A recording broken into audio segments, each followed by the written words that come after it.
ఆంధ్రప్రదేశ్ రాజధానికి సంబంధించి నీ అభిప్రాయం? మనకు ఖచ్చితంగా రాజధాని అవసరం కదా, కావాలి కదా. 3 విభాగాలుగా చేల్చకన్నా ఒకే రాజధాని ఉంటే మనకు ఈ చిత్తూరు నుంచి వచ్చే వాళ్ళకి కానీ, ఇట్లా శ్రీకాకుళం నుంచి వచ్చే వాళ్ళకి కానీ, విజయనగరం నుంచి వచ్చే వాళ్ళకి ఒకరికి ఒకటే లెంత్ ఉంటుంది. ఎవరికి ఇటువంటి ఇబ్బంది ఉండదు. అందరికీ ఇక్కడ వాటర్ సోర్స్ కానీ, ఇక్కడ ల్యాండ్లు కానీ, విస్తీర్ణత కానీ మనకు అనుకూలంగా ఉంటుంది. ఆడు కొంచెం పెట్టడం వల్ల రేపు పొద్దున ప్రత్యేక రాయలసీమ యుద్ధం వస్తుందని మనం అనుకోని లేనిపోయిన వాళ్ళు రాష్ట్రంలో కల్పించేదాని బదులు ఏదో ఒక స్టెబిలిటీ ఒక నిర్ణయం అనేది కానీ ఉంటే గానీ దేశం బాగుపడుతుంది, రాష్ట్రం బాగుపడుతుంది, రాష్ట్రంలో ఉన్న ప్రజలు బాగుపడతారు.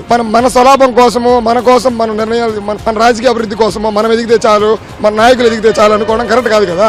సామాన్య ప్రజలకు ఏం కావాలి? ఉద్యోగం కావాలి. ఫస్ట్ ఆఫ్ ఆల్ మనకు ఏం వాటర్ సోర్స్ కావాలి, రోడ్లు కావాలి, తర్వాత ఉపాధి కావాలి. మనకి నేను ఏదో పథకాలు ఇస్తానో, అమ్మ ఒడి ఇస్తానో, లేదా ఇంకో ఓడి ఇస్తాను, నాన్న ఓడి ఇస్తాను, తాత ఓడి ఇస్తాను, అవన్నీ కాకుండా మనకు అభివృద్ధి ఏం కావాలి? అభివృద్ధి ఏం కావాలి? మనకు డెవలప్మెంట్ కావాలి. డెవలప్మెంట్ అంటే ఏంటి? రోడ్లు కానీ, ఏదైనా స్కూల్స్ కానీ, ఏమైనా ఇంకా మనకు గవర్నమెంట్ కి సంబంధించిన సంస్థలు కానీ ఏముంది ఏం లేదని చూసుకొని మనం డిసైడ్ అవ్వాలి కదా.